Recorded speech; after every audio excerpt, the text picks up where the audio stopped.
Iba Miriam.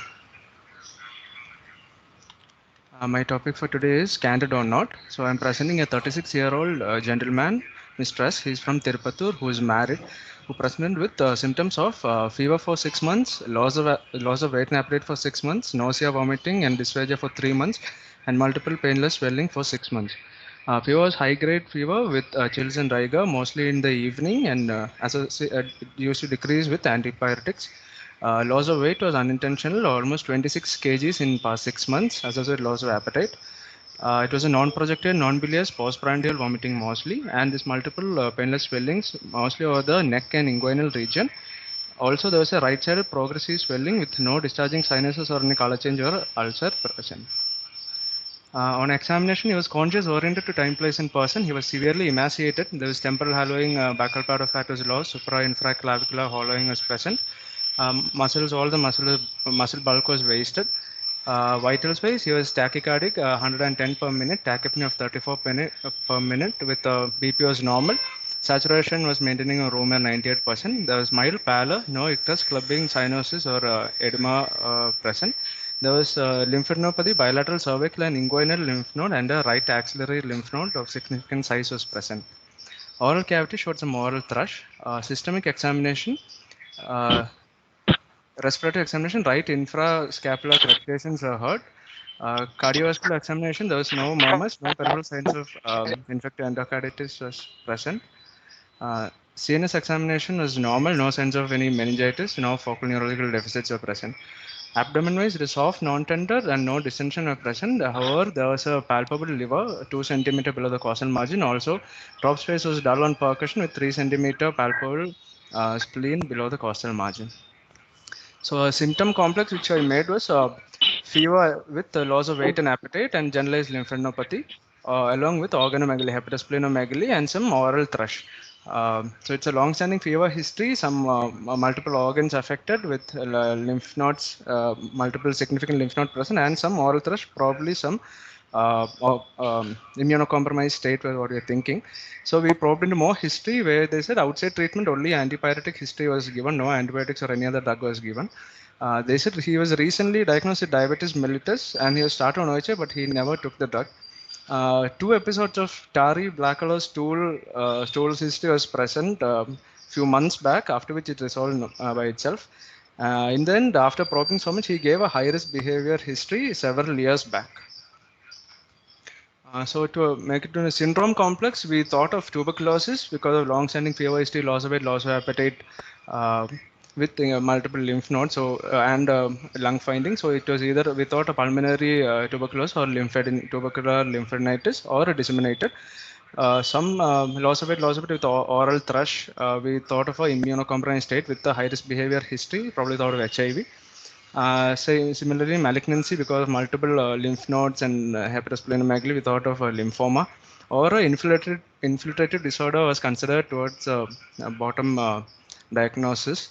Long-standing fever history, we also thought of infective endocarditis, although no other features are present, and other infective causes like malaria, Kala ulcer, and infectious mononucleus is also considered.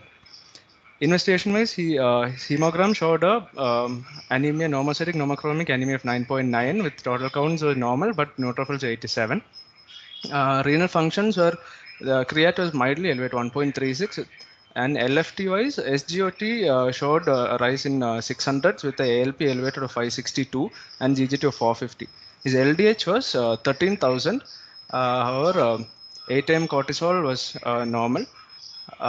Chest X-ray done showed right more than left reticulonodular opacities, and echo was normal with no signs of any infective endocarditis.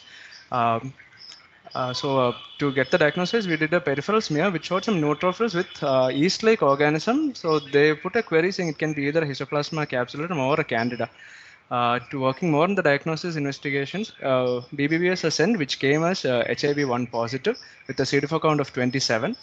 Blood cultures we did came multiple blood cultures. Out of that, first 3 blood cultures from 3 different sites showed Candida albicans. So because of low CD4 counts, we did syphilis, other opportunistic infective workups like syphilis, PCP, cryptococcus all were negative, stool routine and special parasites were negative. He had a penile ulcer where dermatologist done a scraping and sang smear showed the multinuclear giant cells showing herpes genitalis. Because of a black tarry stool history, we did a gastroscopy which showed a gastric ulcer, but no candida was present. Colonoscopy was normal.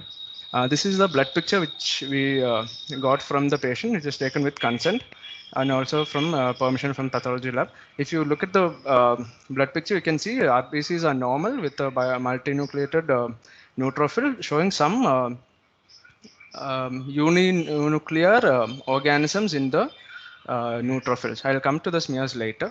This was the radiological findings where X-ray showed reticulonodular opacities in the right more than left and CT showing multiple ground glass opacities bilaterally. So anatomically, we conclude there is some infection. There is some in the blood, lymph node, the reticuloendothelial system, and lung. Pathologically, most probably immunocompromised state will be the background, and etiological wise, infective or a malignancy. What you're thinking? To correlate more from the up to date, we tried correlating whether it was so our concern was whether there was just a candida because all three blood cultures grew candida and the blood smear was showing suggestive of can be a histoplasma or a candida. Just to correlate it, this was a table from up to date which showed almost all the features like fever, fatigue, and weight loss.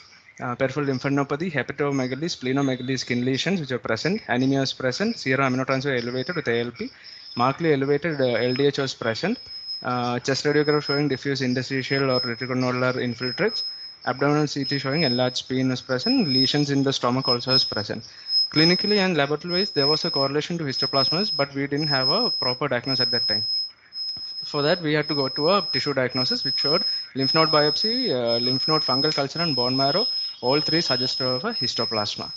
So we came to a diagnosis of a PLHIV patient with CD4 count of 27 with disseminated histoplasmosis and candidemia, which is Candida albicans.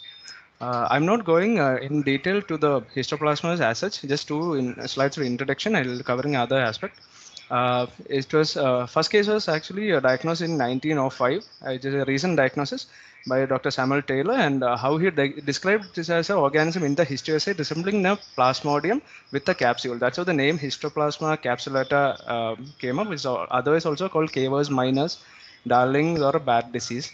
Mostly, organism lies in the soil enriched with bird or bat droppings, and exposure-wise, you always ask for a history of any excavation, cleaning of chicken coops, demolition of or remodeling of old buildings, or cutting of dead trees, where this organism will aerosolize and enter the alveoli.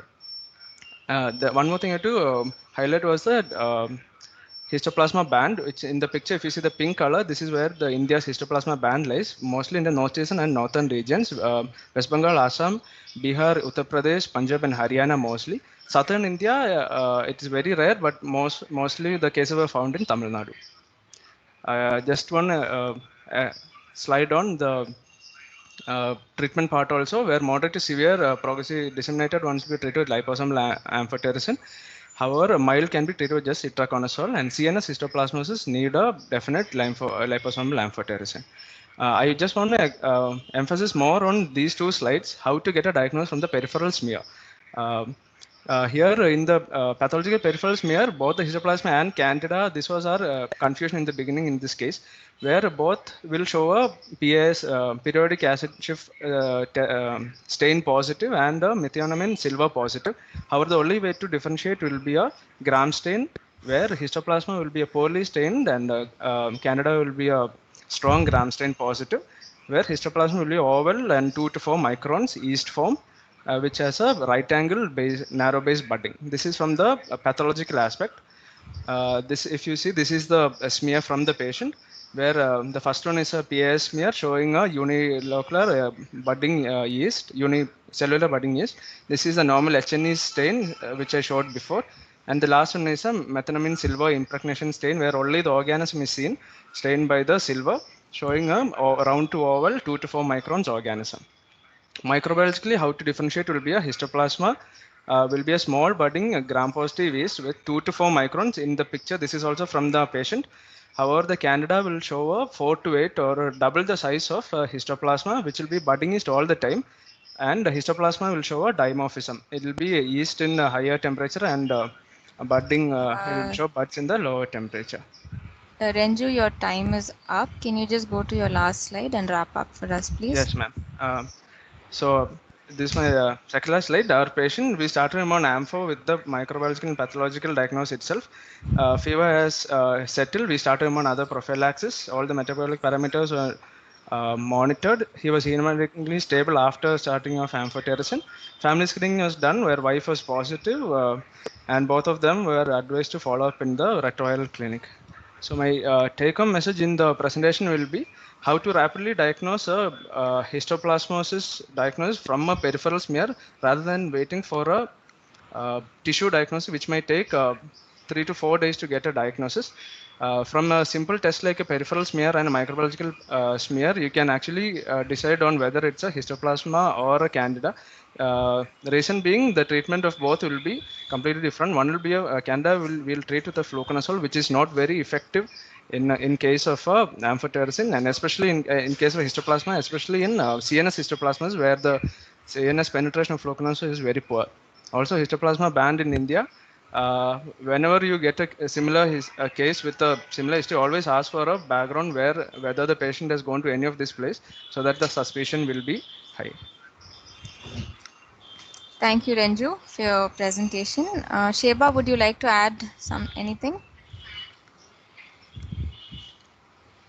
Thank you, Krupa. So the learning point for us from this case was that how a peripheral smear can actually pick up histoplasmosis. I think it's a very disseminated histoplasmosis that you would get. So we had looked up even review articles which was from CMC, about 50 cases done from 2000 to 2010, which had all picked up from either the marrow or the adrenal gland biopsy, but none from the peripheral smear. So that was the learning point for us from this case.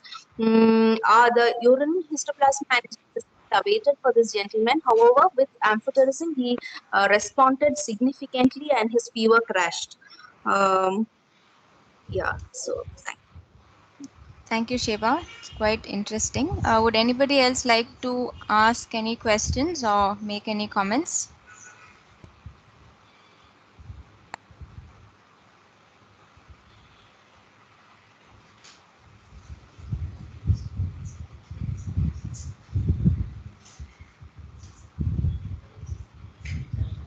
Renju, Dr. OC has asked, was a histoplasma antigen urine tested?